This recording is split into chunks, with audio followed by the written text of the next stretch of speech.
नमस्कार. आपल्या यूट्यूब चॅनलमध्ये तुमचं स्वागत आहे. कुठल्या मुद्द्यावरती आपण या ठिकाणी प्रचारामध्ये फोकस करताय? प्रभाग 13 मध्ये खास करून या ठिकाणी 3 उमेदवार आहेत. एक राष्ट्रवादी पक्षाच्या वतीनं राहुल निंबाळकर आहेत, रुपाली सस्ते कमळ भारतीय जनता पक्षाकडे आणि मोहिनी हिंद्रे ह्या भारतीय जनता पक्षाच्या चिन्हावर आहे आणि नगराध्यक्ष पदाची उमेदवारी शमशेरदादा आहे. हा प्रभाग क्रमांक 3 हा माजी खासदार 13 प्रभाग क्रमांक 13 हा माजी खासदार रणजितसिंह नाईक निंबाळकर, आमदार सचिन पाटील असतील, शमशेरदादा असतील, ती या प्रभागाचे रहिवासी आणि विरोधी गटाचे नेते सुद्धा याच प्रभागामध्ये राहतात. खास करून ही निवडणूक अतिशय हाय व्होल्टेज अशी निवडणूक प्रभाग क्रमांक 13च्या दृष्टीने आहे. कारण या ठिकाणी ही निवडणूक ह्या दोन नेते मंडळींच्या मध्येच होणारी निवडणूक आहे आणि इथल्या जनतेला गेल्या 30 वर्षामध्ये या प्रभागामध्ये कोणत्याही प्रकारची जास्त कामं झालेली नाहीत. आणि ही जनता इथली शोषित जनता होती की जे आज लोक स्वतःहून यामध्ये प्रचंड मोठ्या प्रमाणामध्ये उठावाच्या रूपानं आज आम्हाला मतदारांच्या घरी जात असताना चांगला प्रतिसाद या ठिकाणी मिळतोय आणि 13 नंबर प्रभाग हा अतिशय चांगल्या पद्धतीनं महायुतीचा या ठिकाणी आमचे तिन्ही उमेदवार निवडून येणार आहेत आणि जास्तीत जास्त मतदान हे शमशेरदादांना या मतदारसंघ या प्रभागामध्ये होण्याची शक्यता आहे. हा प्रतिष्ठेची लढत आपण सांगताय, हाय व्होल्टेजची 13 प्रभागातली जी लढत आहे ते होण्यापाठीमागं गेल्या साधारण 30 वर्षामध्ये जे दुर्लक्ष झालं किंवा आपण सांगताय की वंचित शोषित ह्या वर्गामध्ये ह्या प्रभागामध्ये जास्त घटक आहे. जनता ज्यावेळेस तुम्ही प्रचाराला जाताय त्यावेळेस ह्या वेदना तुमच्यापाशी व्यक्त होतात का? नक्कीच होतात, कारण जनतेच्या मूळ छोट्या अपेक्षा असतात.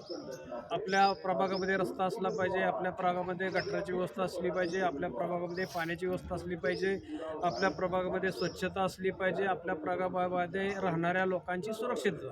हे 4 मुद्दे लोकांचे असतात. लोकांचे फार मोठ्या अपेक्षा नसतात, परंतु त्याही गेल्या 30 वर्षामध्ये आपल्याला पूर्ण फलटण शहरामध्ये होताना दिसत नाहीत. रस्ते जर बघितलं तर आपण आताच तुम्ही जो दाखवला रस्ता, ते खड्डे रस्ते बघितले, कचऱ्याचं साम्राज्य या ठिकाणी पसरलेलं आहे.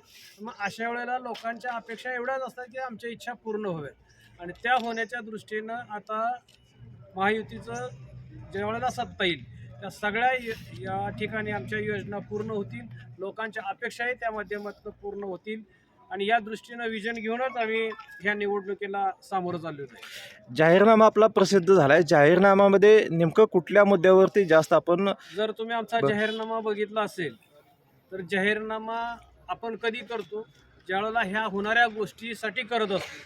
परंतु माजी खासदार रणजितसिंह नाईक निंबाळकर असतील, आमदार सचिन पाटील असतील, यांनी तुम्हाला गेल्या खासदारकीची 5 वर्ष आणि आमदारकीचं 1 वर्ष या काळामध्ये या फलटण शहरामध्ये जी काही कामं केलेली, आज आपण जर पालखी महामार्गासारखा मोठा रस्ता बघितला असेल तर 75 कोटी रुपयाचा पालखी महामार्ग या ठिकाणी होताना आपल्याला दिसतोय.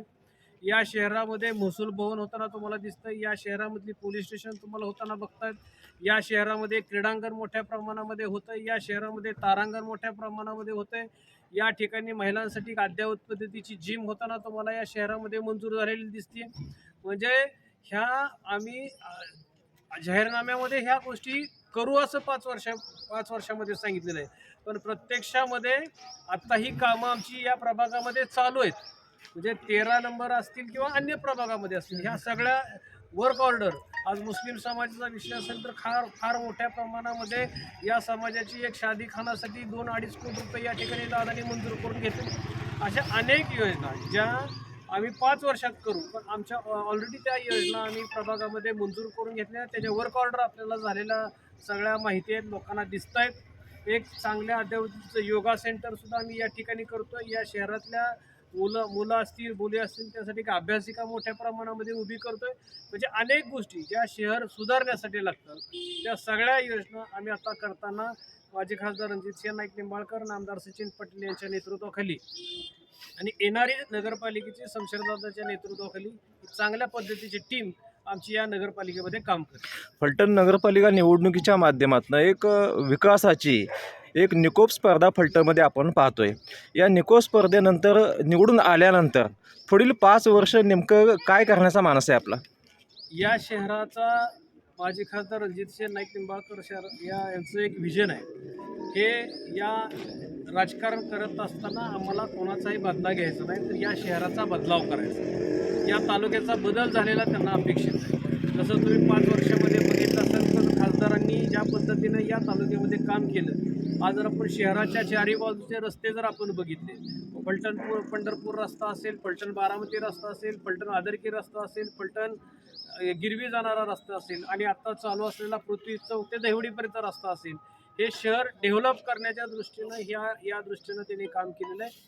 मग नीरा देवधरचं पाणी असेल, धोंबलकवडीचं पाणी असेल, हे करण्याच्या पाठीमागं या शहराचं अर्थकारण मोठ्या प्रमाणात वाढलं पाहिजे, या शहराचा विकास झाला पाहिजे, या तालुक्याचा विकास झाला पाहिजे, अशा पद्धतीचं विजन ठेवून काम करणारा आमचा तो नेता आहे. आणि हेच विजन भविष्यामध्ये या शहरामध्ये शहर कसं स्वच्छ होईल, या शहरामध्ये गुंडगिरी होणार नाही, या शहरामध्ये दहशत होणार नाही, या शहरातल्या महिला सुरक्षित राहतील, अशा पद्धतीचं विजन ठेवून काम करणारी आमची टीम या नगरपालिकेमध्ये जाईल आणि ते 100% काम पूर्ण करेल, यामध्ये आम्हाला कसल्याही पद्धतीची शंका नाही. धन्यवाद. आपण आपल्या प्रचारातनं आमच्यासाठी एक 5 ते 10 मिनिटाचा वेळ दिला आणि नेमकं विजन काय आहे, नेमकं फलटणमधल्या नागरिकांना, मतदारांना येणाऱ्या काळामध्ये आपण काय करणार आहे हे आपण स्पष्ट केलं, त्याबद्दल आभार आहे. धन्यवाद.